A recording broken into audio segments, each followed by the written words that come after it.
if the class gets boring, there's some other events going on over here. Just shop around over here. Exactly. There's some good, we're trying to compete a little bit, Okay. Well then, good evening, and welcome all to a brand new course. And I got to tell you something, that a little bit over a year ago, more than a year and a half ago, I was asked to be on a committee to prepare this course. And there wasn't much of a vision for the course. We knew we wanted to do something a little bit Jewish history. And so we worked on it for many, many good weeks to produce a course, a vision for the course, ideas. And this is very, very gratifying to be able to do another wonderful course. And I got to say, it's also so amazing. The springtime is always a little bit of a tougher time to make the courses happen. And it's always like a little, I'm always like wondering, are we going to be able to, is there a good appeal for the course? And you know what, thank God we're all here and we're able to get the course going on the road. And we've got a beautiful, very exciting course. This is a course, I don't know if I've ever done a course like this, which is really so fun and fascinating. So let's dig into it. Colorful profiles, short stories of extraordinary and unexpected characters from Jewish history. And I want to thank Max and Amy. We're dedicating this course in loving memory of Elaine Newman, Max's mom, and all of our Torah study is going to be in her honor and in her memory. So thank you, Max, for dedicating this course.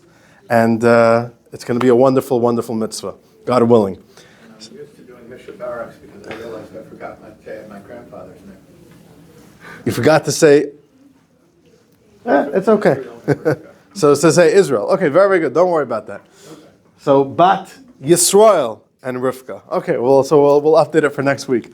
All right, dear friends. So I'll tell you a little story. There was a visiting rabbi. They used to do this, back in the day. Rabbis used to come, and they would hire rabbis would basically do it for money.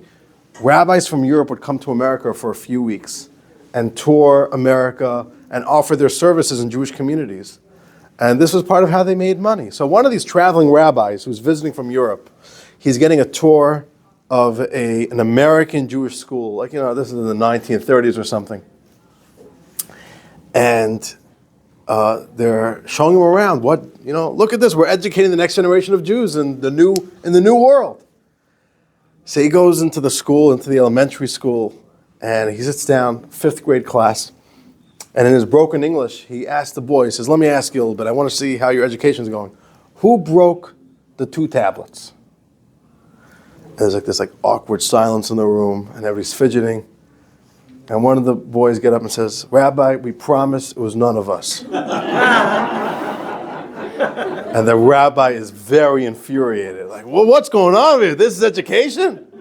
And he goes to the principal, and he's livid, and he says, you tell me this is a Jewish school, and I'm asking them who broke the 2 tablets, and they tell me that it wasn't any of them? And the rabbi says, and the dean says to the school, he says, Rabbi, calm down, don't worry about it. The school will personally pay for the expenses. Okay, so, dear friends, the moral of the story is, it's so important to know our Jewish history. We Jews don't just look at history as old stories. We see them as our identity, the guidance of our lives. And as the cliche goes, you can't know where you're going if you don't know where you've been coming from, where you came from. Or the other version of it, which is actually pretty apropos for this class, is we can't know what we're living for if we don't know what they were dying for. So dear friends, we're going to be looking at Jewish history in this course over 4 weeks, but we're looking at Jewish history from a totally opposite perspective than really anywhere else. Usually Jewish history, open up a Jewish history book, or if we'll do a Jewish history course, is we're going to talk about big events, big epochs, big shifting moments. That's what history is about. We're in transition moments. Talk about and there's big data and big information and big years and bigger than life figures. But the real truth is, that is not what history actually is. History is really just a bunch of individuals living their lives. And history is really the sum total of people just like us, trying to survive, trying to thrive, trying to build their families, trying to succeed, and trying to lead Jewish lives. So we decided for this course that we're going to be doing something very, very special. We're going to be looking at Jewish history, but from a inside-out perspective. We're going to look at people and explore everything from their perspective. What were they going through? And that's going to take us in a fascinating and fast-paced tour through so many eras and locations and cultures. It's going to be wonderful.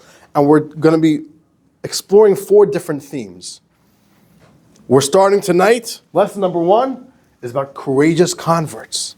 Each class is going to be looking at 3 characters, three profiles. So we got converts today. Next, we're going to be having Jews who influenced the larger world. We're going to be having 3rd class dedicated to women of Jewish history. And lesson number 4 is to Jewish hostages. Very, very interesting. Unfortunately, this is not our first rodeo dealing with hostages. So we're going to be looking back at previous events and to learn the stories of what they went through, how the Jewish community responded to those events. So really, really special and fascinating course. But I also want to mention this course is deliberately not really talking about people that are well known. Like, let's just throw out some names. Who's a famous Jew of Jewish history? What would you say? Einstein. Very good. See, you're talking my language. I come from Princeton. Rambam. There you go. Rambam. Who else? Modigliani. You got to say that better. What? Amedeo Modigliani. I don't know who that is. He's an artist. I'm ignorant on him. We have a Rambam. Who was that? Shalom Aleichem. Who else? Herzl. Who else? Trotsky. Oh, want to talk about him? Not a Jew, a world communist. But they say he was a Jew. He called himself, yeah. But he didn't call himself. But he was a Jew. Yeah, he was a Jew. Whether he liked it or not, he was. Yeah. That's why he was assassinated. If you're born a Jew, you die a Jew. When he was asked, he said, "I'm not Jew. I'm a world communist." Right. All right, listen. Who else? I don't know. And so the point is, we are not going to be talking about any of these names. We're not going to be doing the same old big machers. We want to do more Jews who didn't even think they would ever be studied and spoken about in 2025 in a Jewish class. So we really want to get a real feeling for just regular day-to-day individuals living their lives, just going through their own stories, and that's what we're doing today. So dear friends, let us get going with courageous converts. Today we're going to be looking at 3 very special converts. Fascinating stories. But I first want to talk a little bit about conversion in Judaism in general. Because that's going to be very important to understand these stories. And we're going to see some of these ideas come to life. So, very, very brief. What's the quick 8-minute TED Talk on what's conversion in Judaism? How does it work? What's the idea behind it? So let's look a little bit at history of what conversion used to look like. So, really, before we go to what religions look like today, we first have a model called paganism. That's really what the world is like. That's really where Judaism first meets the world. The world around them is full of paganism.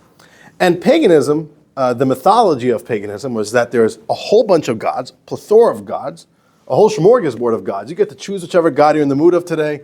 And the model of these gods is that there's it's not different religions. It's like there's just a whole bunch of gods up there in heaven, and they're fighting with themselves. Every single time there's like a natural disaster, the gods are fighting. And if there's a natural disaster and your field gets destroyed, well, your god just lost the battle. It's like, this is kind of the stories that they're telling themselves. Really interesting.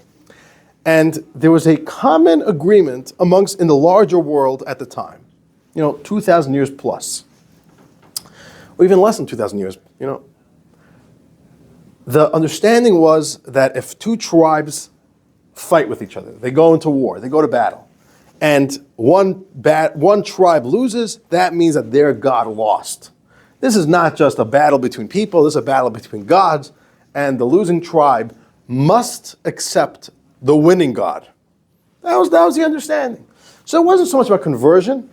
It was a lot more just about this kind of system of many, many gods. And as soon as your God loses, you basically have no other choice. Your God's dead. You got to now go to the new God. That was paganism. And just FYI, one of the things that got the neighbors of the Jewish people very, very upset with the Jews early on this is what got the Greeks were very upset at the Jews about this. That Jews didn't accept this model. Jews would lose a war, and they would say, well, we're still Jews. We're not joining your religion. And they're like, what do you mean you lost the war? Like, you're going against the rules over here.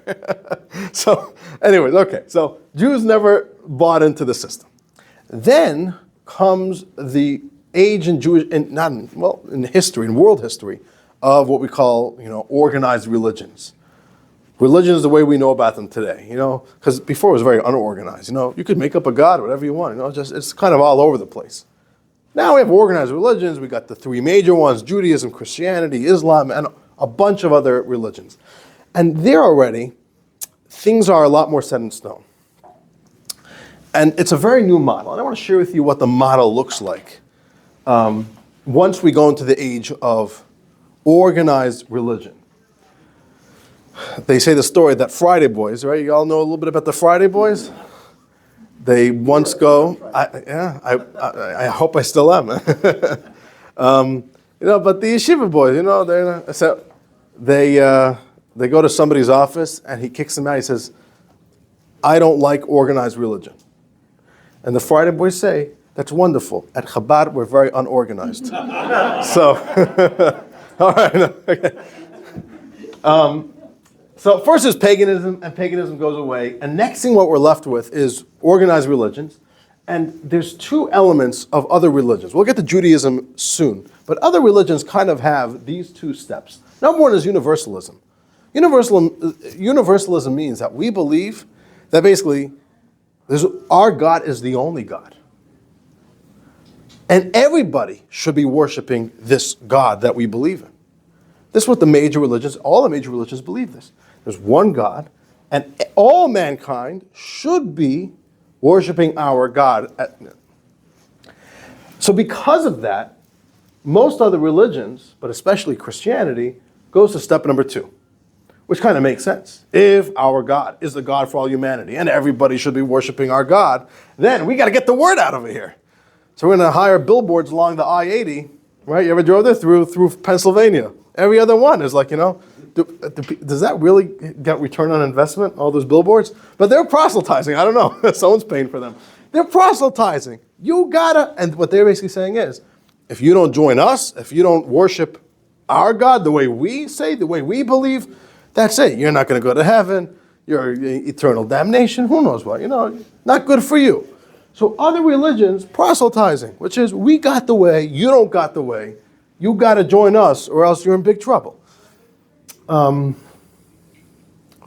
a real simple way of... It's very simplistic. No, not simplistic. Just a simple way of describing proselytization. That's what it is. Yeah, but... And really, the Arabs felt the same way also. Like, we don't tolerate other religions. We're the only way. So it's a matter of how tolerant will we be that you're not listening to us when we tell you that we got the right way, you got the wrong way. But essentially, this is what all the other religions were saying. Now, so what does Judaism say? Judaism is very unique. On the one hand, Judaism does have a sense of universalism, which is we have one God, we serve one God, and we believe this is the only God, and all of mankind should be serving this God, should believe in this one God, and should be in a relationship with this God. But just because Judaism says that, we absolutely don't believe in proselytizing. Proselytizing is very much not a Jewish thing. Why? So this is a very interesting duality over here.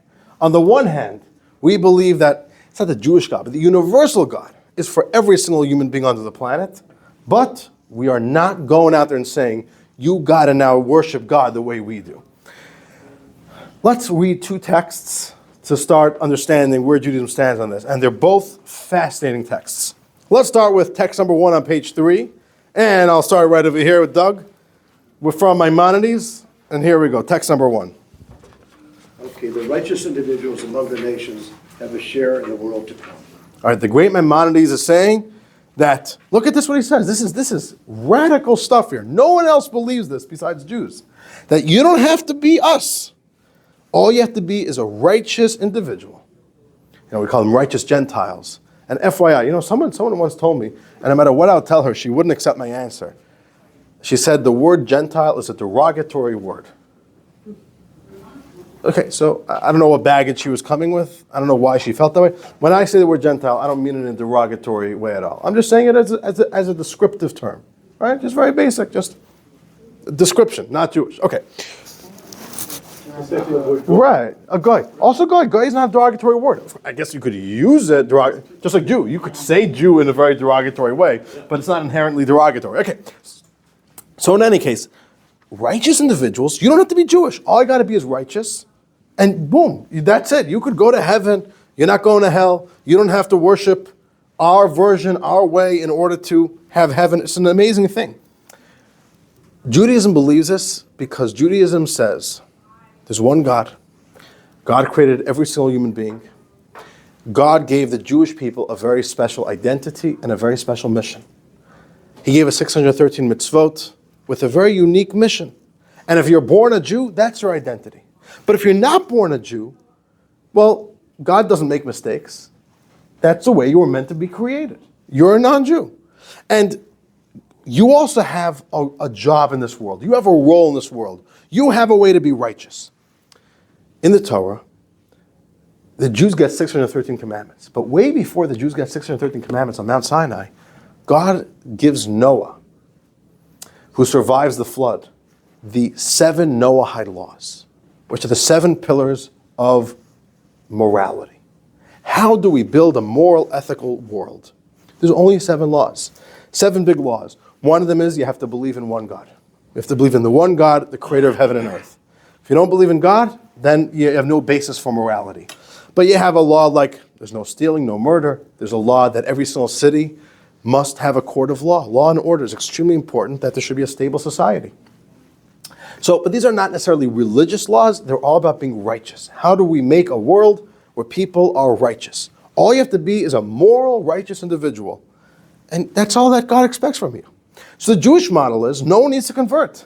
If you're born a Jew, that's good. If you're not born a Jew, you're perfect. And the opposite. Why join us? It's only harder to get to heaven. you have it easier. It's the opposite storyline over here. But isn't that why conversion is so hard to become a Jew? That they make sure that you go through everything and really want to be Jewish. So let's read it. Let's read text 2. We're going to get there. So text 2 has us. So we don't proselytize. But on the other hand, if somebody wants to convert, there still is such a system. Let's read text 2. This is a very, very important text over here. Julie, page 3. We do not attempt to convince people to convert to Judaism, and we do not immediately accept anyone that asks to convert. There will be severe divine consequences for any Jew that proselytizes. However, we do accept non-Jews that are persistent in their desire to convert. There you have it. This is a very, very important text over here. We're not going and convincing anybody you want to become a Jew. No, that's not Jewish. If somebody even comes on their own and says, I want to convert, I get these calls pretty often. Not crazy often. I get calls, from all over. Just, I want to convert. I'm interested, this, that. And what I'll always do is this thing. I'll say, why do you want to convert? They're like, I'm looking for meaning. I want to learn this, that, And I'll always say, first explore what God, your mission as a regular individual of the world. You don't need to be Jewish to lead a meaningful life. Don't jump to conversion. That's okay. So you don't immediately accept anybody that asks to convert. You don't say, you want to convert? Come on in. Well, we'll help you out over here. And then it says over here, very interesting, there'll be severe divine consequences for any Jew that actively proselytizes. You're actively pulling people. That's not Jewish. But if a non-Jew comes and they're persistent, we do have a program for conversion. So now the question starts reversing. At first you're like, why not look for converts? We could use some more people. No, we're low on the numbers over here. Somebody's just telling me if the Vatican, not like they're running out of money, but if the Vatican needs money, all they need to do is make a fundraising drive for every single one of the Catholics give $1, and they got $1 billion. Everybody gives $1. And the Jews, if every Jew gives $1, okay, you have a few million. What could you do with that?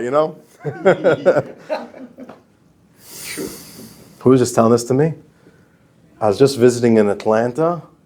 The annual budget, I think I'm getting this right. In Atlanta, the Jewish Federation of Atlanta Not programming, just the regular operational budget is $3 million a year. How much? $3 million. So Not much. before they even do anything, before they just to have the people, just keep the lights on and have people show up to work, $3 million, and then anything that happens is after $3 million. With the community on Planet, it's gotta be big. It's a very big community. It's a very big community, and he's saying it's not much. Okay, It's actually a smaller community, but we do a lot better. you do better than Atlanta. So in any case, so now the question starts going the opposite way. If Judaism doesn't believe that people have to change, why even have a conversion program at all? Maybe Judaism should have the attitude of no converts at all. God made you as you're meant to be made. There's no getting in. Either you're in by birth or you're out.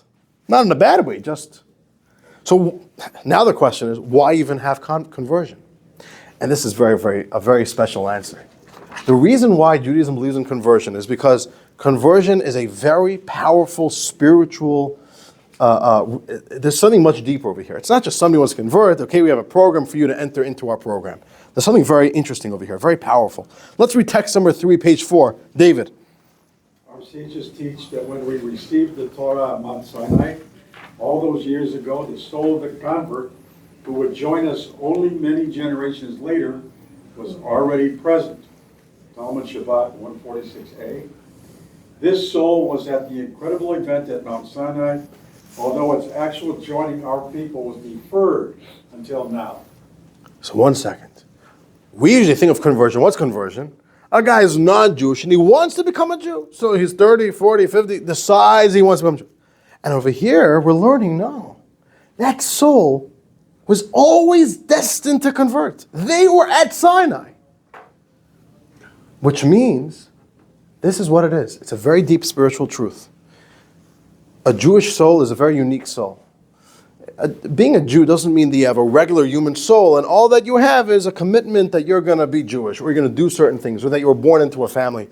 It's a unique identity. It's a different kind of soul. Generally speaking, a Jewish soul is going to be born to Jewish parents and be born a Jew. But it could happen, and Kabbalah tells us it happens, especially to very powerful souls. They're not born into a Jewish family. And they're not born as a Jew. And that creates a lot of tension within them. They're a non-Jew with a soul that's screaming, we're not who we're meant to be. Now, we don't have an MRI machine that helps us understand what kind of soul you have. So there's no real way empirically to look at somebody and say, okay, you're a non-Jew, but you really belong being here. The only way we have is, which is what Jewish law places in, is persistence. We have to see a real deep desire. There's always the wording there that they're coming to Judaism out of a lot of love. They really, really want to do this. And if they go through the system, that means they were meant to be here. That's it. So it's a very powerful concept that converts are these super Jews who had to, fight their way in at a later point in life. And this is on one foot the basics of what conversion and what the identity of converts are in Judaism. So let's just recap over here. So the basics of conversion is that non-Jews don't need to convert. There's Noahide laws for all of humanity. And only if persistent, you could convert. And then we asked, if so, why allow any conversion to Judaism? And we spoke about this idea that some non-Jews actually are born with that Jewish spark. And this is really their destiny to come back to Judaism. So with that introduction, One question, Rabbi. yes. What about trying to attempt to stop Jews converting into another religion? That's a very big mitzvah. Does Judaism has a program? And we know very, very famous Jews that converted to out of Judaism, and they were not really nice to Jewish religion. Yeah, it was never good. And we don't believe there's any way to undo your Jewish identity. So they remain Jewish? Yeah, People 100%. My mother had 100%. who Bob Dylan. Yeah, It was transitory. he stayed. But he was born. That was a fad. And he went back to Judaism. Yeah. Okay, but dear friends, we're actually going to be talking about forced conversions the Spanish Inquisition. We'll be getting to some of these things. But dear friends, that's a good question, but there's a very big mitzvah. It's every Jew, to help a Jew be connected to their Judaism is a very important mitzvah. It's like giving somebody who doesn't have bread, feeding them food. You know, it's the greatest mitzvah. You're giving somebody life. So you're helping somebody connect with their Jewish identity. It's a tremendous mitzvah, especially somebody who's at risk of being lost and is looking to convert out. So dear friends, we're going to be looking tonight, at 3 very special converts of Jewish history. And fascinating stories. And here we go. We're going to begin with a guy, his name is Onkelos. He's going to be the most famous of anybody we're going to be talking tonight. Anybody ever heard of Onkelos? Yeah. We got a shore. It's the Greek, during Assyrian. He's Roman. He's Roman. This takes us back to the times of, look at this. We got the Roman pillars over here. Roman coins. Roman helmet over here. Okay, so we're going back to the year 117 of the Common Era. So we're going back 2,000 years, long time ago, land of Israel. The temple was just destroyed not too long ago in approximately the year 70. This is the beginning of the Jewish exile, the Jewish diaspora. Jewish life in Israel is really, really slowing down and crumbling actively. Judea, the land of Israel, is under Roman rule. And for those of you who joined this last course, the course about the Talmud, we did a lot of the history of the land of Israel at this time. But what basically is happening is, Jews are under Roman rule, and every few years there's a new emperor, and every single emperor is a little bit crazier and a little bit more erratic than the one before him. And the Jews really never knew. Some emperors were pretty nice, some of them were just horribly cruel and oppressive people. And the Jews are kind of just, that's it. You know, Jewish life is in a very, very unstable, perilous point. Okay. The previous Roman emperor dies, and there's a new emperor. His name is Hadrian, right? You guys heard of the Roman emperor Hadrian? Okay. Now, when Hadrian first came to power, there was a lot of good hope. Jews actually felt, that's it. We're coming to good times. Because Hadrian was actually looking pretty tolerant at the beginning of his rule. He actually came and made an official state visit to the land of Israel. If you look actually on page 5, these are coins minted in the year 129 to celebrate Hadrian's official visit to the land of Israel. And you have on the other side of the coin how he is engaged in conversation. And the Talmud has record of multiple conversations that the Emperor Hadrian had with some of the leading sages in the land of Israel, and he discussed philosophy, and he really showed a lot of interest and tolerance, and Jews were getting really excited. And he even expressed intent to allow the Jews to rebuild the Third Holy Temple back on the Temple Mount. This was looking great. But as too often happens, it's too good to be true, it sounds good, and it goes down south real fast. Hadrian wakes up one day and decides that the Jews are not loyal. He decides that the Jews are maybe putting up a rebellion, and he decides, that's it. I'm not friends with the Jews anymore. And what does he do? He goes to Israel. He destroys Jerusalem, renames it a new name. He says, we're not calling this Jerusalem anymore. He calls it JLI Capitolina. So he gives it a Greek name, Greek town, and he declares it a Hellenist city. And on the site where the Holy Temple, the Jewish Holy Temple once stood, he builds a Greek temple for the Greek god Jupiter. The Roman god Jupiter. Well, Greek Roman. At that point, they were using Greek mythology, no? Well, Jupiter's a Roman god. Jupiter's Roman, okay. Forgive me for not knowing much about the god Jupiter. Okay. No, don't worry. Okay, so in any case, that's what he does. So that's our next coin over here on page 5. Coin 1.2 is when the Roman colony, this is when Hadrian officially changes Jerusalem. He calls it colony of JLI Capitolina, and he has there an image of an ox and a cow plowing the borders of the city. So I guess that's representing that he's destroying whatever was there, starting over, and wasn't good for the Jews. The Jews start fighting back. And this is when we have a whole very fascinating little and painful episode in Jewish history called the Bar Kokhba revolt. If you go to Israel, you can still see the caves where Bar Kokhba and his men hid, and they did guerrilla warfare against the Romans, and they were pretty successful for 2 years until the Hadrian came and squashed them. Terrible. And Rabbi Akiva, there's a whole history there. And Hadrian he got even worse after that. He became very oppressive. He made very severe decrees against practicing Judaism, and there was only one punishment: death. If you study Torah, boom, death. We read about it on Yom Kippur, the 10 martyrs, how the Romans murdered 10 of the greatest sages, including Rabbi Akiva. This was all Hadrian. Hadrian was the worst of the worst. Really one of the most oppressive times for Jewish life. Fascinatingly, this Hadrian has a nephew, his sister's son, whose name is Onkelos, the hero of our story. And Onkelos decides that he wants to check out Judaism. But he's got this uncle who's a horrible rabid anti-Semite. So here our story begins, and our sages tell us the story. Let's start text number 4 on page 7. Alex, we're up to you. Let's read a little bit about Onkelos. Number 7. Onkelos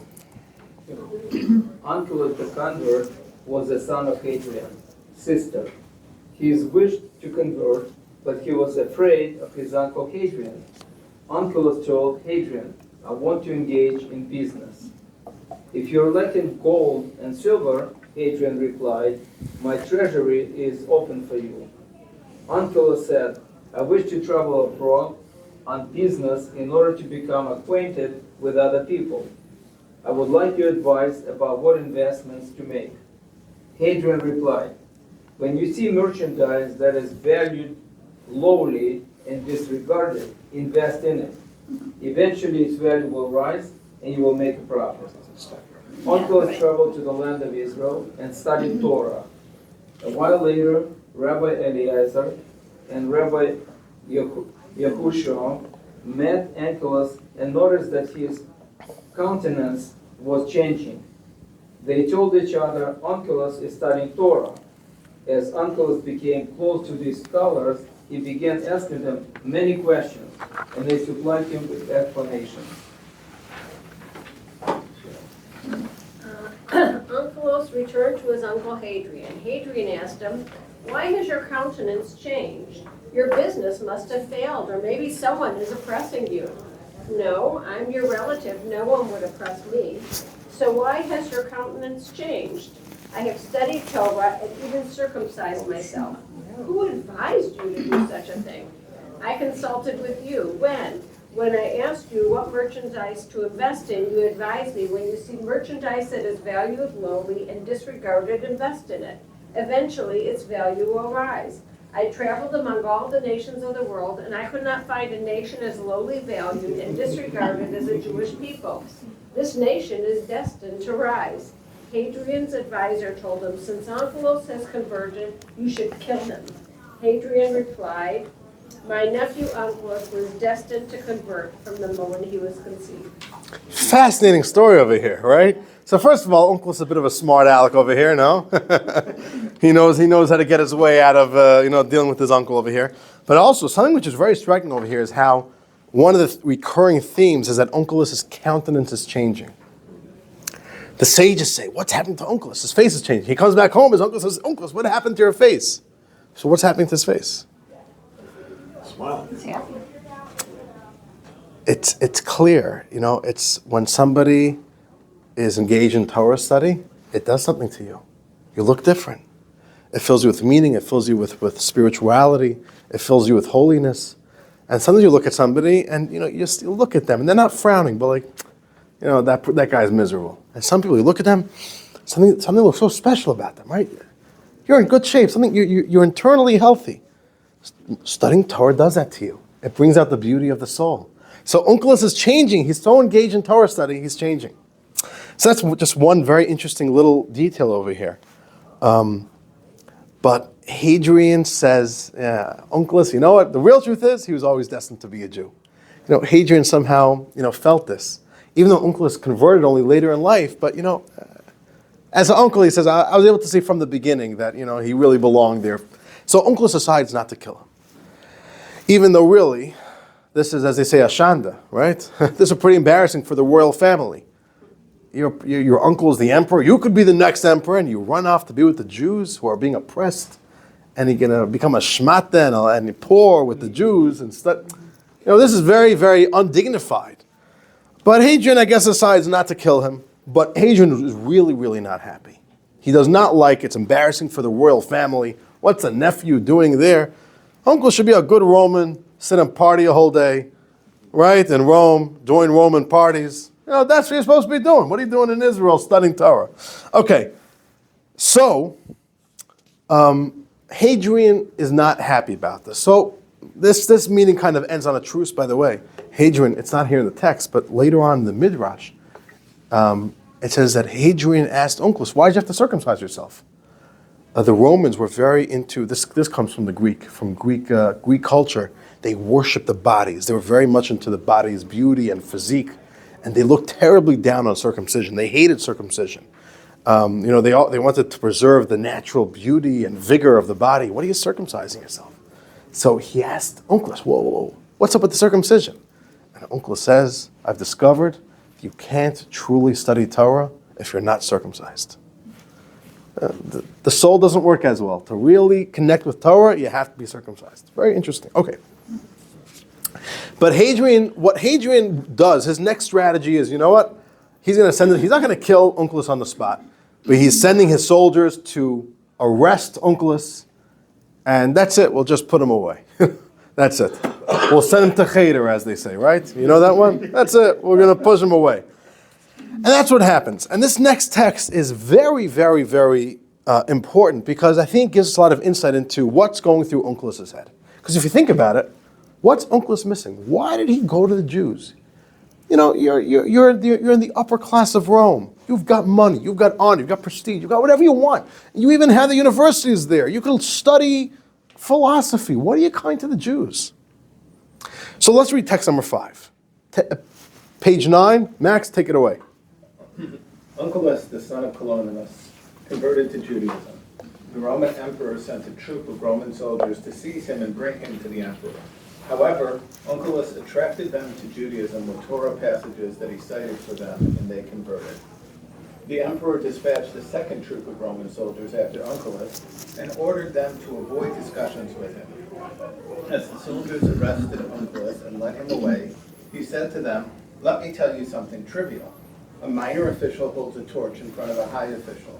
The high official holds a torch for a duke for the governor, and the governor for the emperor. Now, does the emperor hold a torch before the common people?" "No," the soldiers replied. Onkelos continued, "Yet God holds a torch in front of the Jewish people, as the Torah states. God went before them by day in a pillar of cloud to lead the way for them, and by night in a pillar of fire to provide light for them." The entire troop converted to Judaism. The emperor dispatched a third troop of soldiers to arrest Onkelos. He ordered them not to talk to Onkelos at all. As the soldiers were leading Onkelos away, he saw a mezuzah affixed to a doorpost. He placed his hand on the mezuzah and turned to the soldiers, asking, "What is this?" "You tell us," the soldiers replied. Onkelos explained to them, "It is standard practice throughout the world for a mortal king to sit inside his palace while his servants guard him from the outside. But not so the God of Israel. His servants, the Jewish people, sit inside their homes while he guards them from the outside.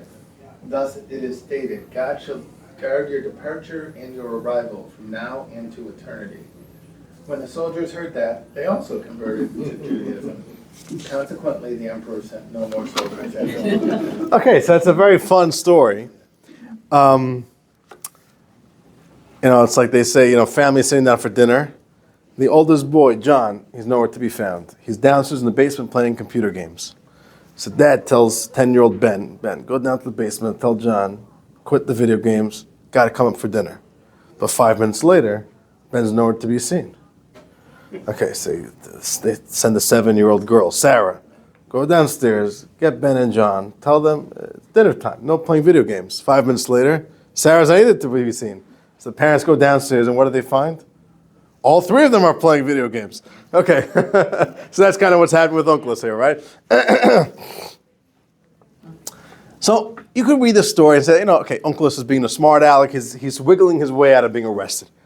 But I think more importantly, this text is actually helping us understand what's going through Onkelos' head. Which element of Judaism attracted Onkelos and the Roman soldiers? There's a theme over here. Onkelos keeps on trying to say something to the soldiers. And if we could use our imagination a little bit, maybe these are the ideas of Judaism that spoke so much to Onkelos himself. You know, where's Onkelos coming from? He's coming from Roman gods, which is really the same pagan culture we spoke about before. And those gods weren't gods that cared about people. They didn't care about morality. They didn't care about their subjects. These were gods that couldn't care less about people. You were a bunch of insects. You didn't worship the god because the god liked you or was interested in you. You worshiped the god because you hoped that you could get enough favor and that you could get enough attention that when the god gets into a fight, they'll look out for you or something. So it was a very distant, very there was no real connection between a god in the Roman world and the subjects. And over here, when Onkelos is saying, we Jews believe in a God, that it's not that we're serving a God because we're looking to get something. Give me heaven, don't give me hell. But our relationship with God is that God cares about us. God is guiding our way with that torch. It's not that you're serving a God and hopefully if you massage his back well enough, he won't punish you. It's God cares about us. God is guiding the way. He's showing us how to lead a meaningful, moral life. He gives us mitzvot. He wants us. He cares about us. That's the God that I believe in. And the Roman soldiers here, they're like, you know what? I hear what you're saying. You're onto something, Onkelos. And the same thing with the mezuzah. This is a God that cares about us. He's standing outside our doors protecting us. It's not that we're protecting God. God's protecting us. He cares about us. It's a whole different understanding of what a religion is, what a relationship with God is, and we could assume, it's a good presumption to make, that this is really what attracted Onkelos to Judaism. A real deep relationship with God, where not just that you're trying to suck up to a God to try to get the best life possible, but that there's a God who cares about me, wants me to lead a moral life, wants me to lead a meaningful life, wants to be in a relationship with me, and he's showing me the way how to be the best I could be. That's an amazing understanding of what a religion is. Okay, that's the story of Onkelos. But Onkelos, so let's put this up over here, that basically it's God's devotion to the Jewish people. This is what is driving Onkelos. This is what's so meaningful that he's finding in Judaism.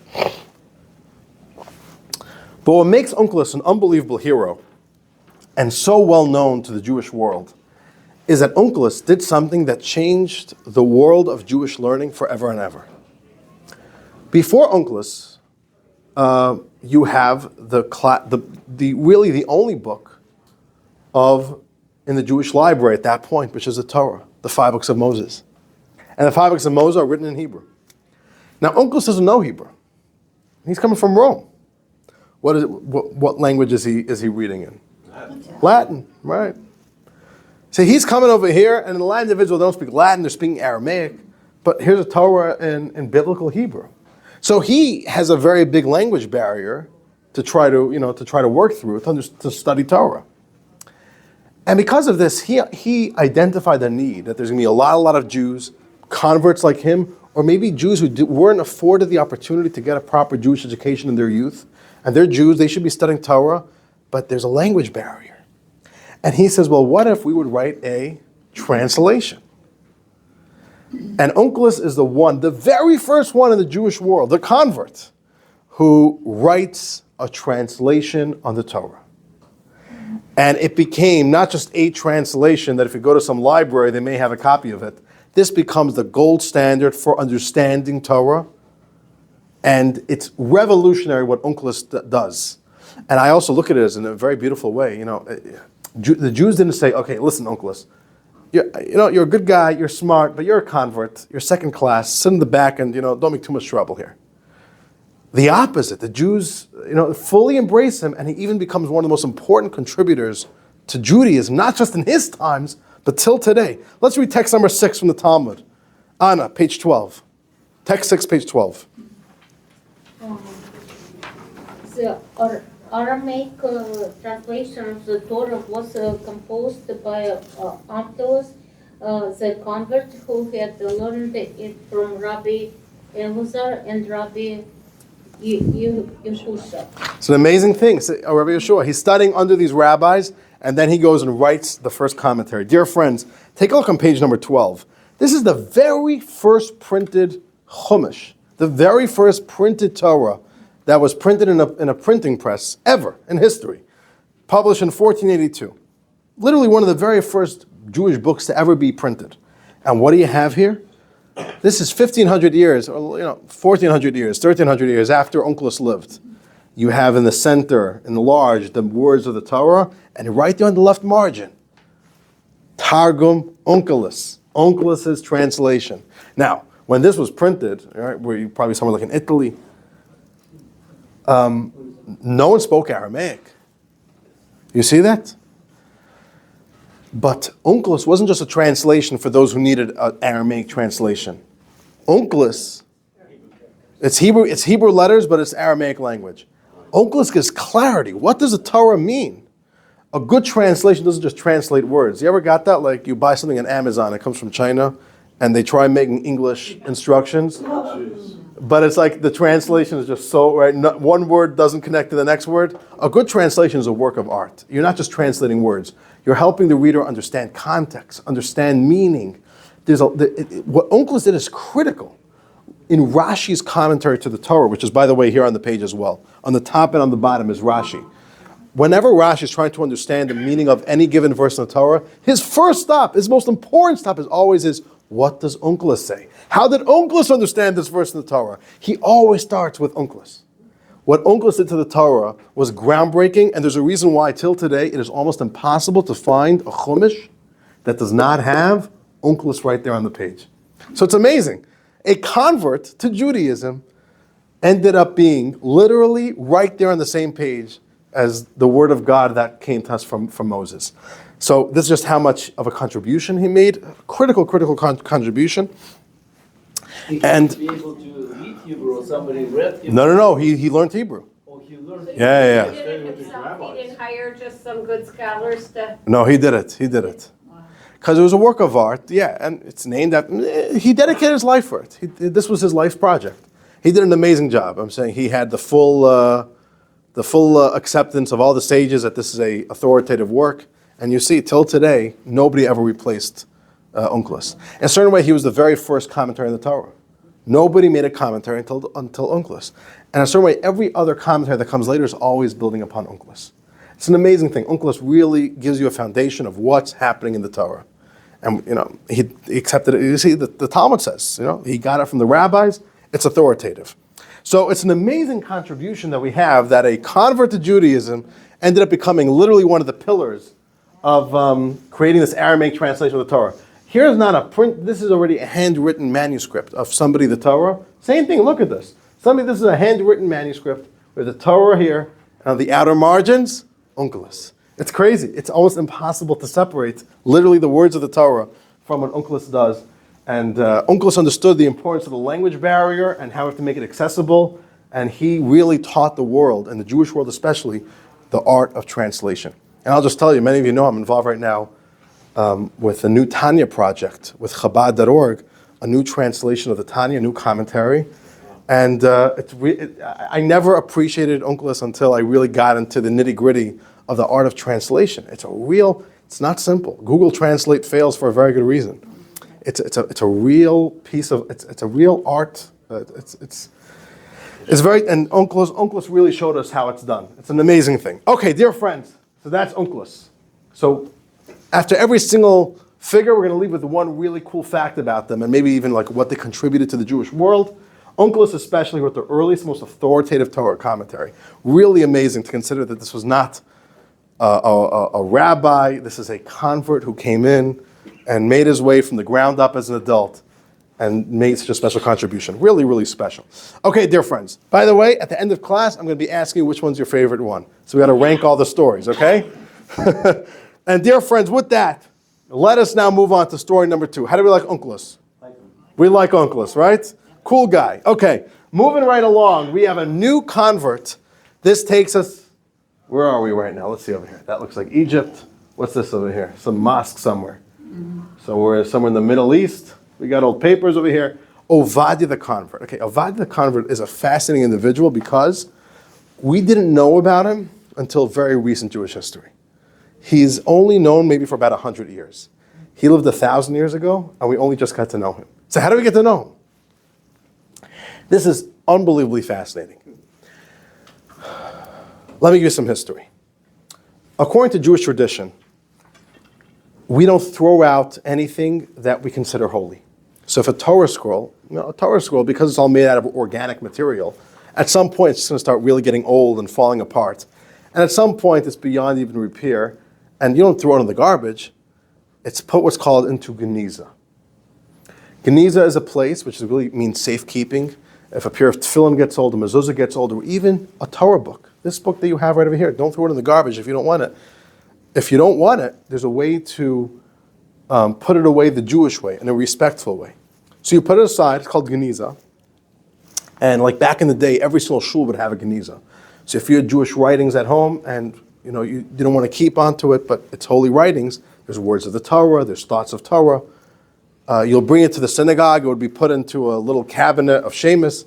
And what happened to all the Geniza, another word for this Shemus, when the Jews would bury the dead, they would go to the cemetery, so they would fill up all the Geniza in a sack, and they wouldn't put it in with a Jew, but they would, in the Jewish cemetery, usually in the corner, they would dig up a little hole, and anything that had to be put away was buried, just like a body is buried.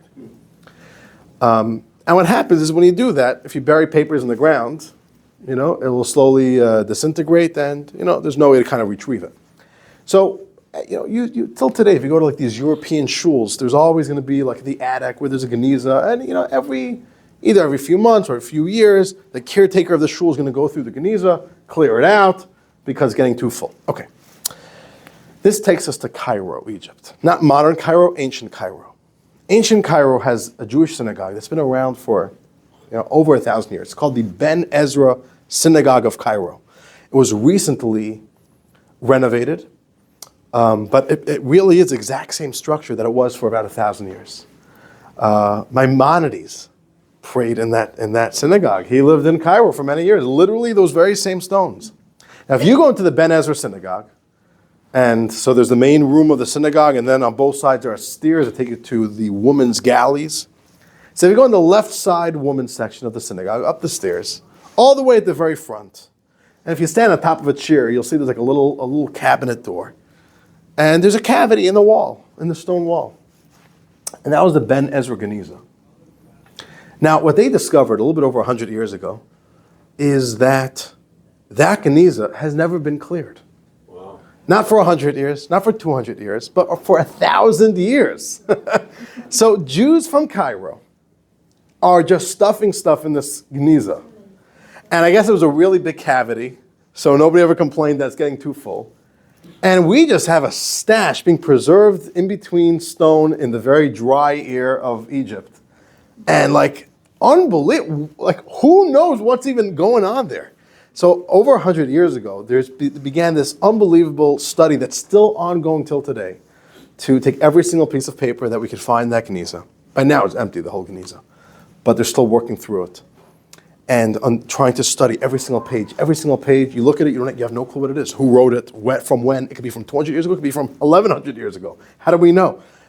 Coming up with clues, comparing handwriting. It's an unbelievable study that's still ongoing till today.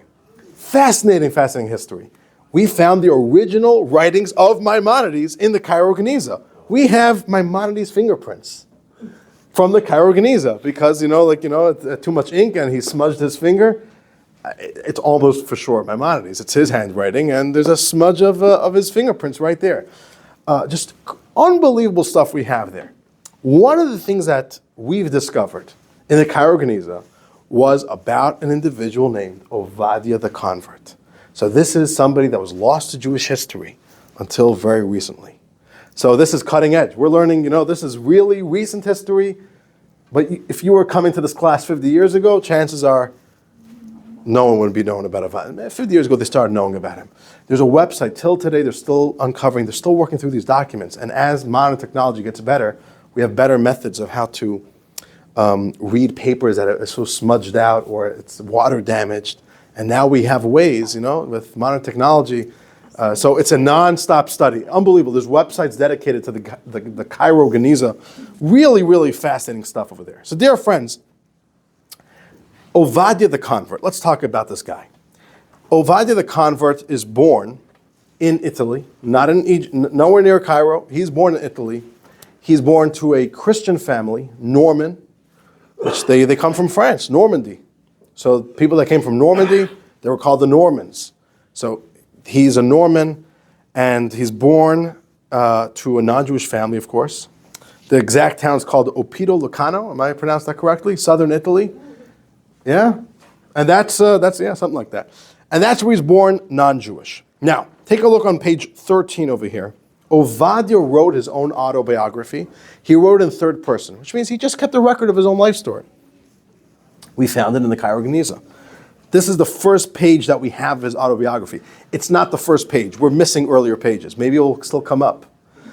You can just also see how the bottom half of the page is so damaged over here. So it's an autobiography, but we really don't have perfect, we don't have everything. There's a lot of missing gaps over here. But what we do know is that he's born approximately the year 1074 in southern Italy, and he grows up with the name Johannes, or Johann, something like that. Some type of name like that. A wonderful Jewish name, no? Okay, text number 7. Let's begin. This is his own autobiography that was just recently found, relatively speaking, in the Cairo Geniza. And we're just starting from the first page that we have. So you can see it's like mid-sentence, and you'll see that there's in the middle, all of a sudden, sometimes the lines are too unclear. We have no clue what's going over here. But let's just start reading. So, Elke, text 7, page 14. Whose name is Oppido. He took a wife named Maria, and Maria conceived and bore unto Frö, her husband, 2 sons on the same day. The firstborn according to the usual manner of women as to their children, to whom they gave the name Rogerius, that is Rogier, maybe French or I don't know. Roger. As for the second, his lower parts came out first. His mother, bearing him, was with great pain. She gave him the name Johannes. This is Jovan. The youth grew up. Rogerius became a man who sought the sword in warfare, whereas Johannes became a man seeking knowledge and wisdom in books. Okay, now remember, he's writing in third person, so he's writing as if he's just a narrator, but he's writing his own life story. He's Johannes, whatever it is. Okay. So he's a twin brother. His older brother was much more aggressive. He grows up to be a knight. But he is studious and smart and more of a bookworm, and he's sent to be educated by the church. And this young Johannes is growing to become a religious scholar in the church. That's his life story. At some point in his childhood, he shares that while he's studying, something happens which leaves a very big impression upon him. Shocking news arrives that the Archbishop of Bari, Italy, not too far away from his hometown, southern Italy, converted to Judaism. Now, if you're any Christian, but especially if you're an archbishop, you're a member of the church, you're converting, you're in big trouble. The church in Italy did not handle that well, and generally the way they would deal with it is just quick and easy, the death sentence. Okay, so the person who converted, anybody who helped him convert, they're all going to be dead. That's the program. So Ovadia, Johannes, continues his story with text 8. Remind me your first name again. Nancy, was it? Nancy. Okay, Nancy, text 8. Okay.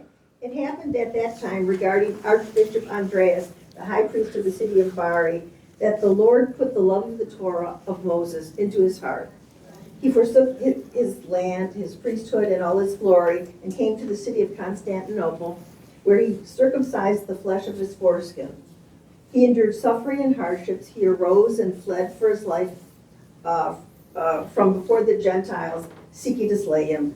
But the Lord God of Israel saved him from their hands in purity. The Lord protects proselytes. That's converts. Convert, yeah. Bless the Lord forever. Many went up after him, and observing his deeds, they did as he had done. They also entered the covenant of the living God. All right, we'll continue. We got one more. Oh dear. All the sages of Edom and Christendom were ashamed when they heard the report about him. Johannes heard of the events concerning him while he was still a youth in the house of Drew, his father. Okay, so amazing story. We see over here that the church is trying to kill this archbishop that converted, and Johannes is saying that the legend's going out that there's miracles. He doesn't say what, but God's protecting him, and he survives these assassination attempts. And he's a young man when he hears this, and it does leave this little seed that the bishop, the archbishop converted. This young Johannes carries that with him. Years go by. He becomes a priest himself. Now he has his own congregation, his own church, somewhere in Italy. And he says in his autobiography that he has a dream. And unfortunately, it's exactly when he starts describing his dream that the paper starts fading, and we can barely make out what his dream is. But it was a it was a dream that he couldn't shake off. That's what's very, very clear. He's dreaming something has to do with the Crusades that's going on at that time. There's a dream that really shakes up his life. And what he decides is that he wants to understand the roots of his religion that he represents as a priest. He wants to study the Old Testament in the original Hebrew. That's what he wants to do. Now, what happens after that, we don't really know. His autobiography does not actually say explicitly that he converted, and it doesn't give any details about his conversion. But luckily, in the Cairo Geniza, there's another piece of paper that's found. And guess what this paper is? This paper is the cover of his siddur. So, two totally separate things. I guess when Ovadia the convert died, they just took all this stuff and threw it into the Geniza. So we had his autobiography, we had his siddur. His siddur was handwritten. So he wrote down, that's basically what a siddur was. You had your own siddur and you wrote it down. But on the cover page of a siddur, which was very common those days, people would write a little bit about themselves.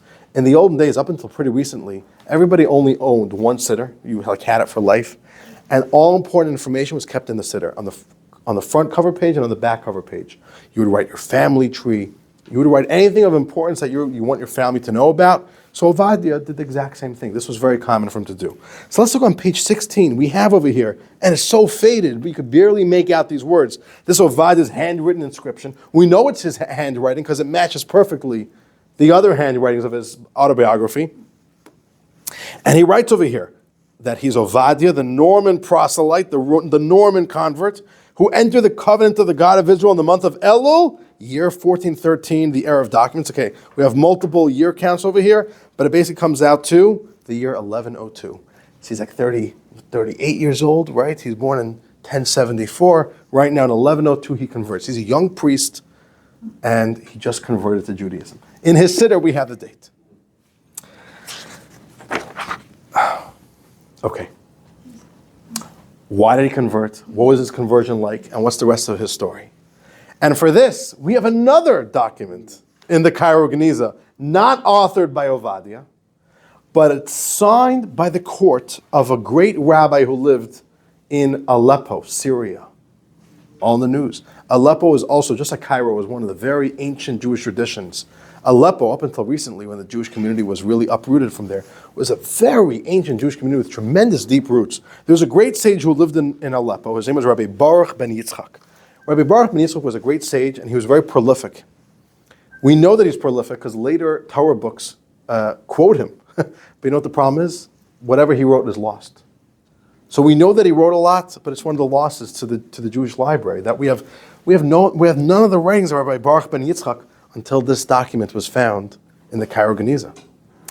Rabbi Baruch ben Yitzchak wrote a letter for Ovadia the convert, that Ovadia the convert can always carry with him, and wherever he would go, he could show communities this letter that vouched for his Judaism and that he is a real convert. So let's read Rabbi Baruch ben Yitzchak of Aleppo's letter, describing what Ovadia went through, affirming that he's a real convert. Text 9, page 18. And Daniel, we're up to you. We got a bit of a long text over here. Okay. To all places of worship and study, unto whom this letter shall reach, may they be granted myriad measures of peace. This man, the bearer of our letter, into our city with an epistle from sages who dwell in his lands. They told us that this man is of a great family, that his father was an important officer, and that this man, Obadiah, is expert in reading of their Christian religious books. Because of his understanding of what he read in their erroneous books, I like that. He returned to the Lord of Israel with all his heart, with all his soul, and with all his strength, and became a proselyte in a law court of Israel. When he came to convert, they informed him that the Israelites were in sorrow, oppressed, despised, and scorned. He said to his informants, "Do I not know that the Israelites are despised and scorned? If only I would be worthy to join Israel." After it was discerned that he came out of love, they informed him of some lenient and some severe commandments, informed him of the punishments, the infractions of the commandments. When he accepted all of the conditions, they circumcised him immediately, ouch, and when he healed, they ritually immersed him. There are two sages there standing on either side of him, and they also reminded him of some lenient and some severe commandments. Thus was he made an Israelite for every matter. And now, O brethren, blessed may you be unto heaven. Be careful of the honor of this man. Take care that you not injure him with words, that he be not injured by words, for the Lord has warned against injury and oppression toward him. As our rabbis taught, he who wounds the feelings of a proselyte transgresses 3 negative injunctions.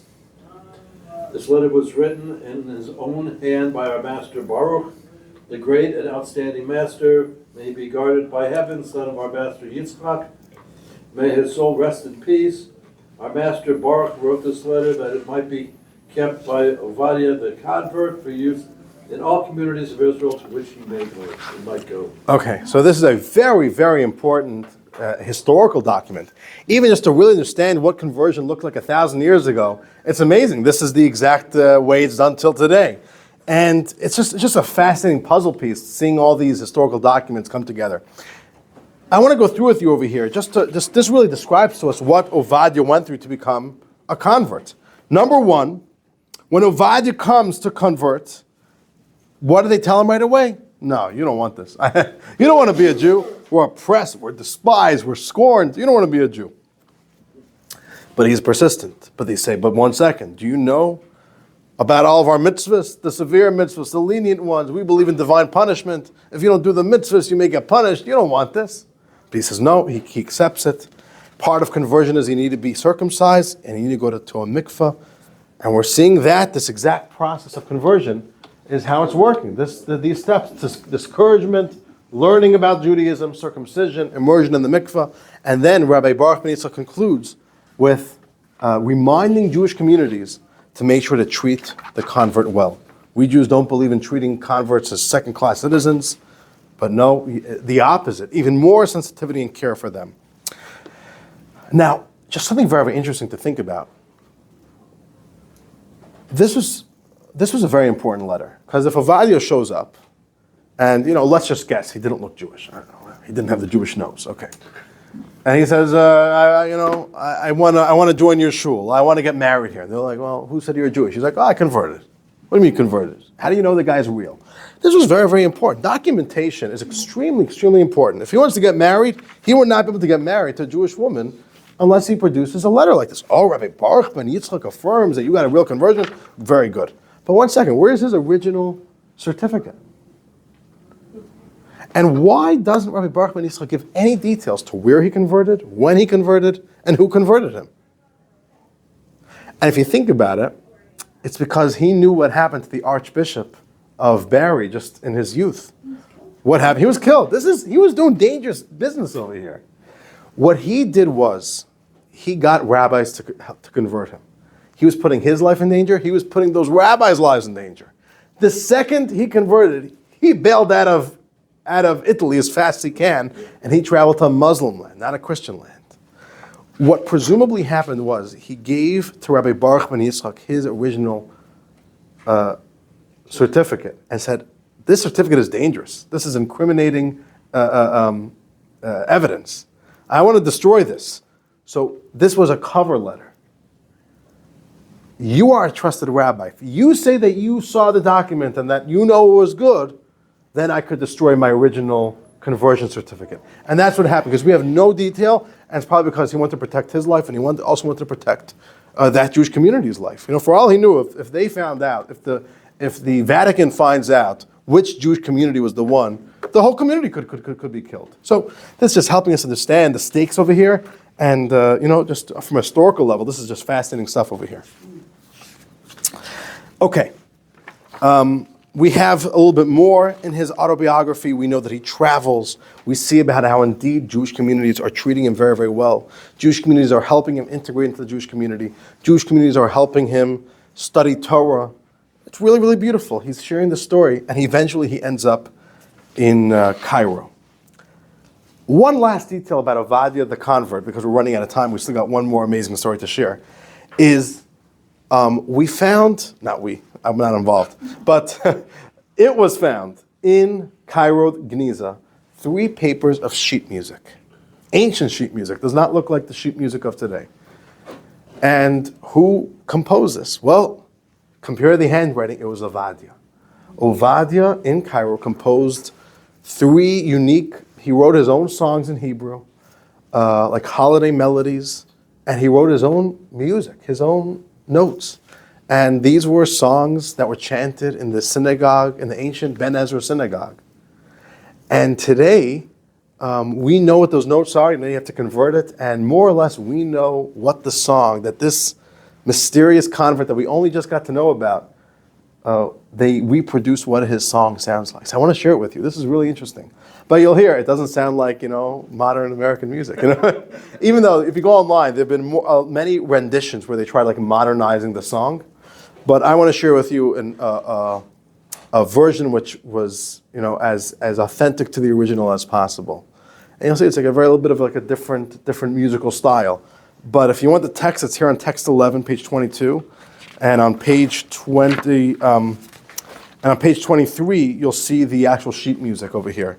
And this is a song about Shavuot. And while we're watching this, listening to it, on the screen we have the words as well. Just imagine, this is somebody, he's a convert. Judaism is not something he grew up with, it's something which he discovered on his own with a tremendous amount of love. It's really powerful to think that he wrote these words, he composed this tune, and this is what's on his mind. So, okay, here we go.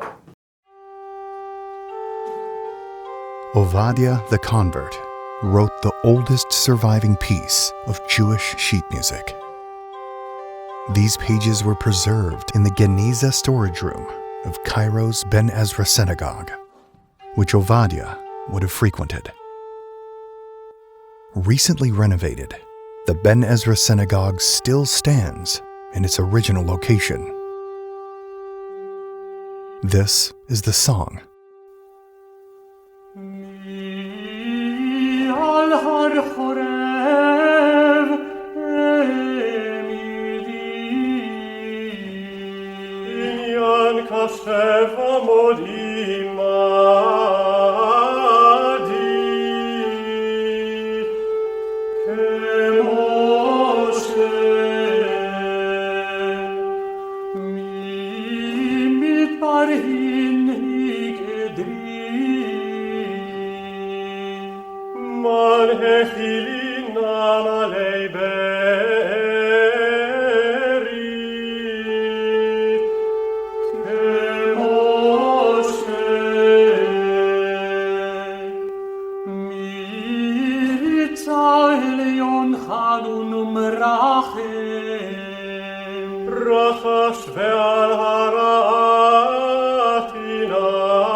זכה ויבוא בתוך העם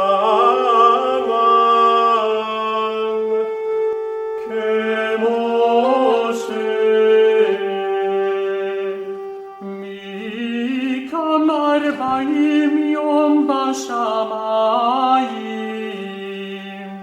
קוים בלא לחם ולא מים,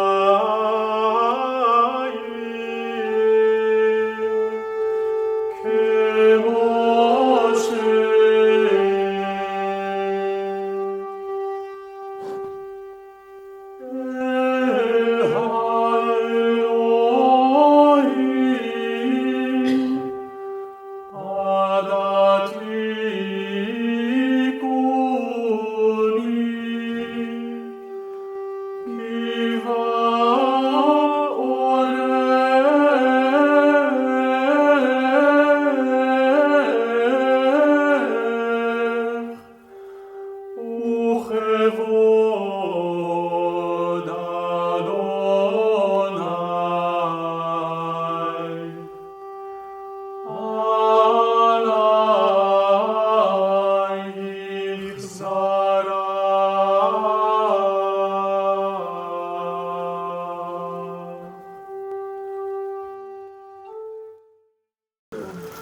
Oh, quite a song there, no? Come on, a deep thinker. He's definitely a deep thinker, and it's like he's got stuff. He's expressing stuff over here. It's just so. Who authored the very oldest extant sheet music that we have? A convert. Very, very. So this is just a fascinating fact of Ovadia the convert. He's writing the very first, at least what we have, sheet music in the Jewish world. On page 24, this actually shows his travels.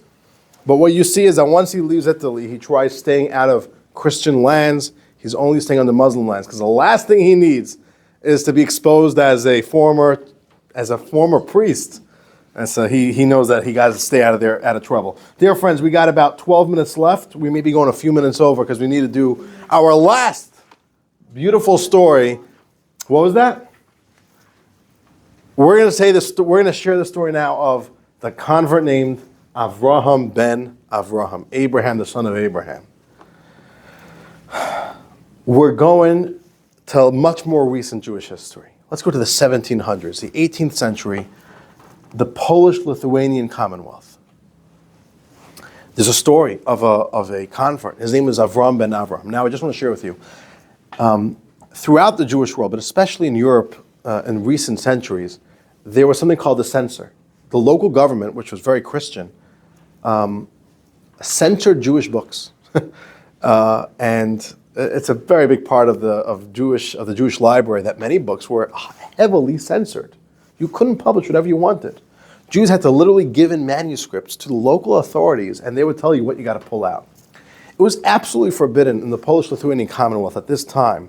We're talking about we'll go through the years soon, to actively convert somebody, again, death sentence. And it was forbidden to even publish anything that spoke about Jewish conversion. So if you wanted to publish a volume of the Talmud and it mentioned something about converts, you couldn't do it. So this story, because of this, you weren't able to literally publish anything that had anything to do with Jewish conversion. This story was not published in the Polish-Lithuanian Commonwealth as it happened. The earliest record we have of the story officially comes over 100 years later in 1862. So this is a story that especially the academic world kind of looks at with a lot of suspicion and says, maybe the Jews made this one up. Because we have no record of first-hand accounts. We have no record of books writing about the story from right then and there. Like imagine if the earliest record of George Washington was 100 years after he died. Smells a bit fishy, no? There should be record from when he lived. So I'll give you the plot twist at the end over here. But this is a story that Jews always knew the story. We shared the story. This was a Jewish legend. This was stories that was shared from when it happened. Parents shared the story with their children. The legend of Avraham ben Avraham. But the academic world, the historical world, always said it never happened until recently. But we'll get to that soon. In the Polish-Lithuanian Commonwealth, there was no such thing as a middle class. You were either part of the nobility or you're literally an illiterate, low life. You're called serfs. Am I getting it right? Right? Or you called a serf? You were just like, you were a peasant. You had no money. You had no nothing. And there's a whole history how the Jews really became the middle class of Polish society. But there was a family, a very prestigious of the nobility, in the Polish-Lithuanian Commonwealth, and it was known as the Potocki family. Very important family. Potocki. Okay. The Potocki family had a boy, and his name was Valentine. Let's read the story of young little Valentine, and born to a very prestigious Christian family. Our story begins on text number 12, page 27. Deb, we're up to you. The year was 5479. A Polish nobleman named That's 1719, just for 1719. actual reference. A Polish nobleman named Potocki had a brilliant son. The local university in Vilna was no longer sufficient for the boy, so his father sent him to study in Paris. At the same time, a nobleman in the region of Smokia named Zarembe also had a brilliant son, and he was also sent to study in Paris. The two young men became very close friends. One day, as the two young men were strolling in a garden, they happened to cross an old man reading a book, engrossed in study. Impressed by the way the old man was studying, the young men asked, "What's the name of the book you are studying? What are its contents, theology or some other subject?" The old man told them, "It is a book of the divine Torah." "Please teach us from this precious book," the young man asked the venerable elderly scholar. "We also wish to learn this Torah of truth." "My dear children," the old man responded, "I cannot teach you from this book because you will not understand its contents and style. Also, you are forbidden from studying this book by law because it is contrary to your religion." "Listen to us, wise old man," the young student said.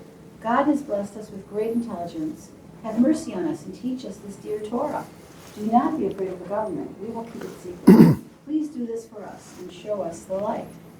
The old man had mercy on the students and studied with them. They studied Torah for 6 months and understood it well. They recognized that the Jewish religion is the truth and could no longer tolerate their religion. "Can we just stay here all our lives?" they asked each other. "Let us travel to Amsterdam, and there we will convert."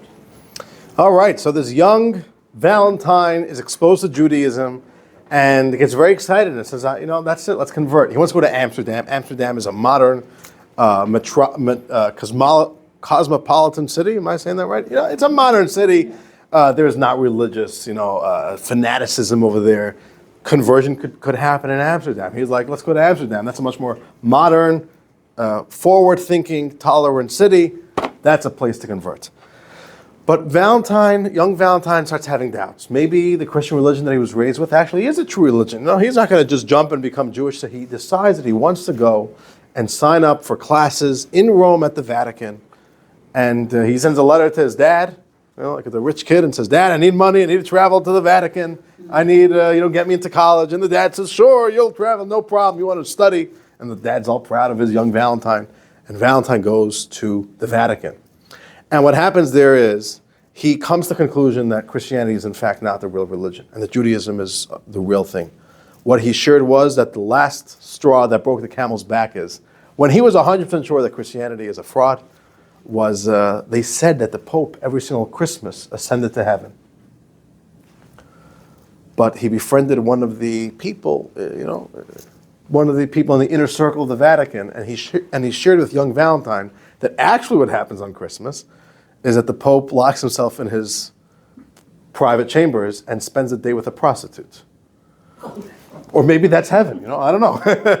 Maybe that's their version. Okay, in any case, and he hears that, he's like, all right, I'm out of here, And he goes and converts. Now, he knows that his life is in extreme danger. He knows that, number one, it's going to be terribly embarrassing for his entire family, for the name of the Potocki family. If they find out that he converted, they know that they're going to want blood. They're going to want his head. And he goes indeed to Amsterdam. He converts. And he doesn't tell anybody about his identity. No one has to know who he is. He takes on the Jewish name Avraham, named after the very first Jew, Abraham. He's also the first Jew. He's beginning his own lineage now. And Avraham, when you call to the Torah, you use your father's name. But if you're a convert, you don't have a Jewish father. So you call yourself the son of Abraham. So when they called him to the Torah, it was Avraham ben Avraham, Abraham the son of Abraham. And that became like his nickname. It sounds cute, Avraham ben Avraham. After many years, young Valentine is now Avraham. He's a Jew, deeply committed Jew. And he says, no one knows who I am. My family forgot about me. I'm their long-lost son. It's safe for me to go back to the Polish-Lithuanian Commonwealth. He wants to go back home. And he decides to settle in a very small little Jewish town named Ilya in Lithuania. Remember that name. That's going to be an important detail soon. And he's going to be anonymous. He becomes an extremely devoted Jew in Ilya. He spends the entire day in the synagogue. He's praying, he's studying, he cries when he prays. He's just a very, very special holy Jew. But this decision to go back home was proved fatal. It proved a really bad mistake. This is what happened. Text 13, page 29, the story continues. The righteous Pataki traveled from Amsterdam to Lithuania. He spent every moment of his time engrossed in Torah, study, or prayer. His heart was completely devoted to Torah, and he would fast, yeah. Oh, he would fast. He would fast, yeah. I was thinking of the adjective, not right. the verb. Fast and subject his body to afflictions. His praises cannot adequately be told in writing. During prayer, his eyes would pour with rivers of tears. One day, this holy man came to the synagogue and saw a young man, the son of the local tailor, laughing, shouting, and wildly throwing his hat in the air in front of the synagogue's holy ark. Potaki was very upset, and he scolded the young man. "You insolent fellow, why aren't you showing respect for God? How can you stand in the synagogue in front of the ark with your head uncovered? Put your hat back on." The young man's wicked father was enraged, and he went to the local nobleman and told him, "You should know that the lost son of the great nobleman Potaki is in our town, sitting in the synagogue. He has converted to Judaism, and he sharply denigrates your religion. Send officers to arrest him before he flees." The nobleman did as the wicked man advised him.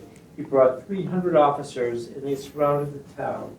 They arrested Potaki and placed him in prison, bound in iron shackles. Oh man, word came from Amsterdam. That's how Jewish gossip works, right? The word slowly reached Lithuania that this anonymous convert is really from the prestigious Potaki family. And his cover was blown. And this terrible man just decided to, he offended his little boy, so he had to go and rat him out to the local government. It's a horrible story. But it happened. This is from the dark corners of Jewish history. And, they arrest Avraham. They arrest this young Valentine.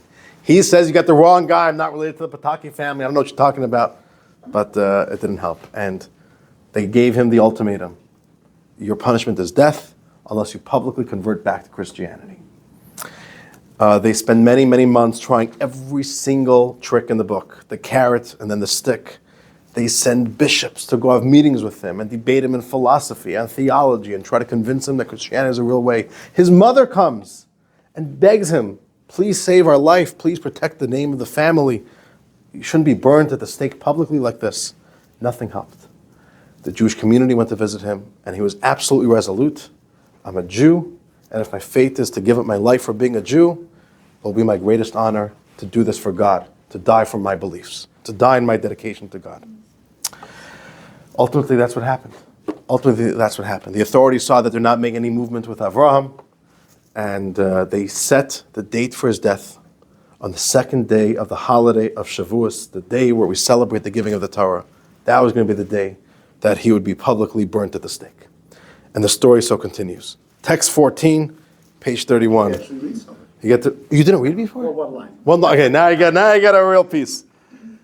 The ruling was given. Abraham's tongue should be ripped out of his mouth, and he should be burned at the stake on the second day of Shavuot, the day of the giving of the Torah.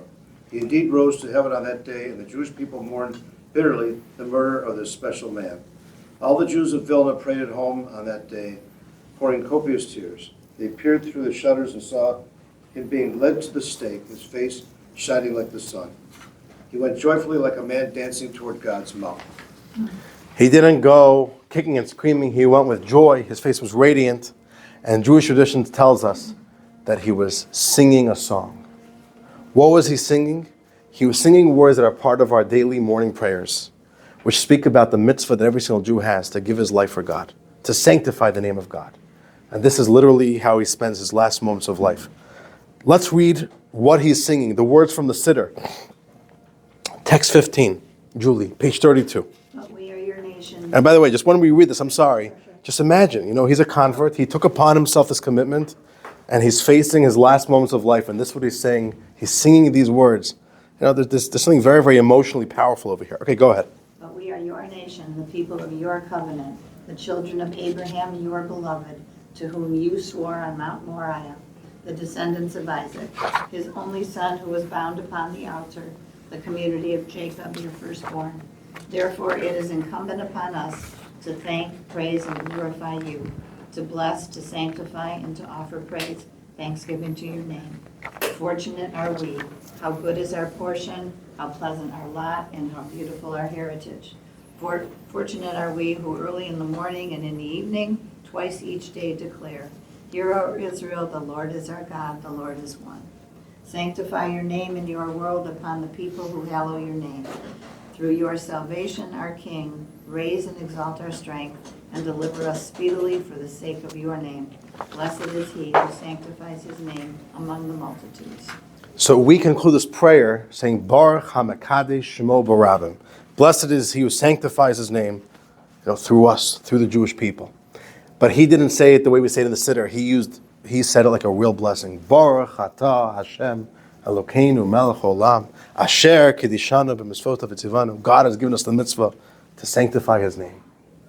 And these were his final words. And he's singing this. He's going to his death singing this. He's burnt at the stake, in a horrible way. And there was a savvy Jew.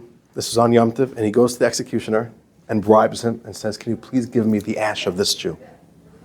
I want the remains.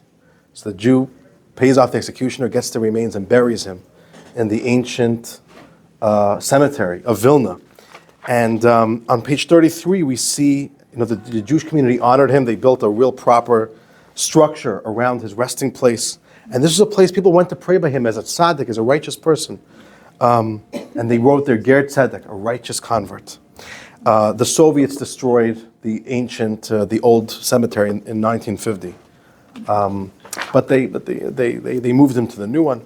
In any case, this is the story, and the Jewish community carried the story. This was a story told about the strength of the Jewish soul, the Jewish commitment, and the beauty of the soul of this convert. I'll share with you a story. Tradition has it that this was a tune that Avraham ben Avraham was singing when he marched to his death. I'll play for you a little video which has a tune the way tradition says it was done. Okay. The righteous convert Avraham ben Avraham was sentenced to death for converting to Judaism. Refusing all entreaties to abandon Judaism, he was burned at the stake in Vilna on the second day of Shavuot, 1749. The grave of Avraham ben Avraham in the old Vilna Jewish cemetery was a popular pilgrimage site for generations. This cemetery was destroyed by the Soviets in 1950. Tradition has passed down the tune with which Avraham sang some of his final prayers. אבל אנחנו עמך בני וריסך בני אברהם אוי הבך שנשבעת אלוהי בהר המוריה זרע יצחק יחידוי שנקד על גבי המזבח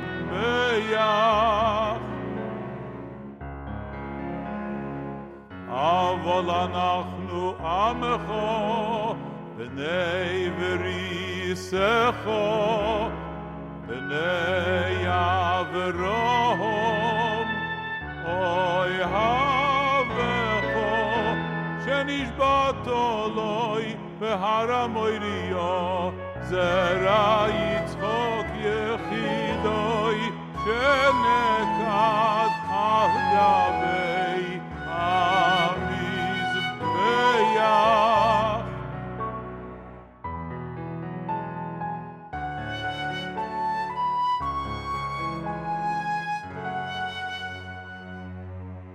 Okay, dear friends, we're running out of time over here, but I want to finish with one final note. First of all, the words are very apropos.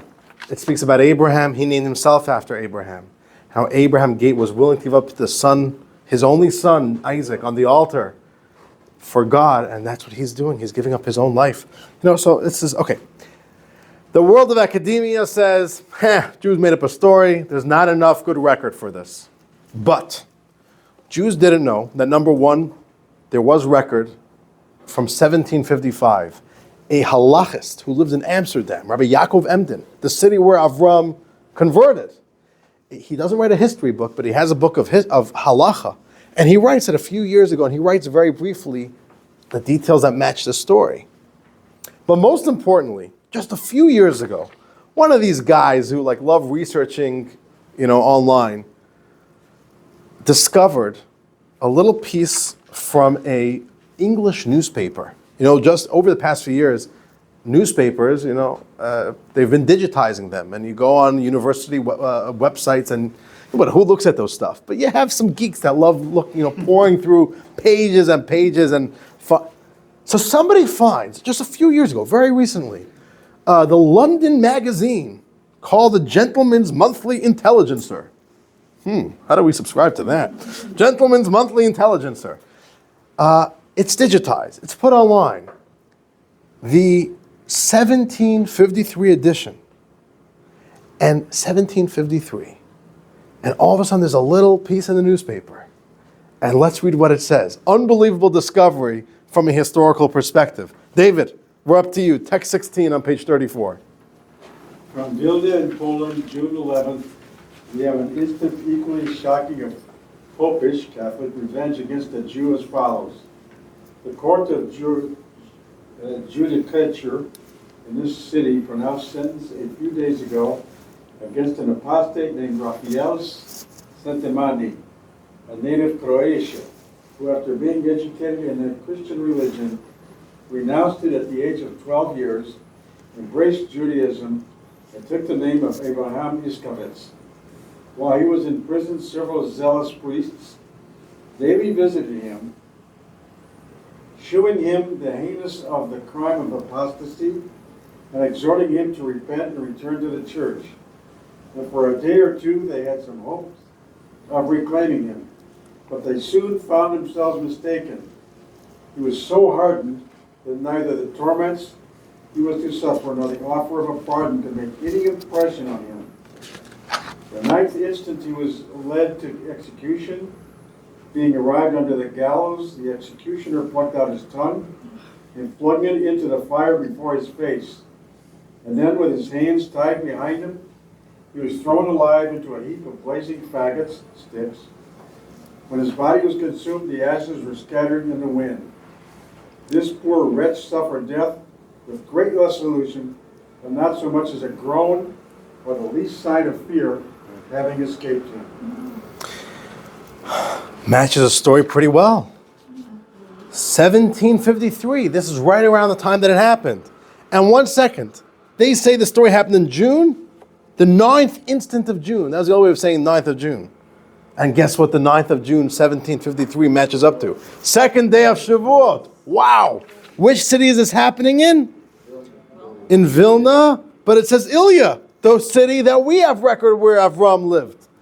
Now, it doesn't say that he comes from the Petotsky family, but they do say that his name was Abraham. They say that he already renounced Christianity at 12 years of age. That's also Avram said. Everything is lining up over here. And look at that. The Jewish tradition is just recently corroborated. Maybe we actually do have a pretty good tradition running over here.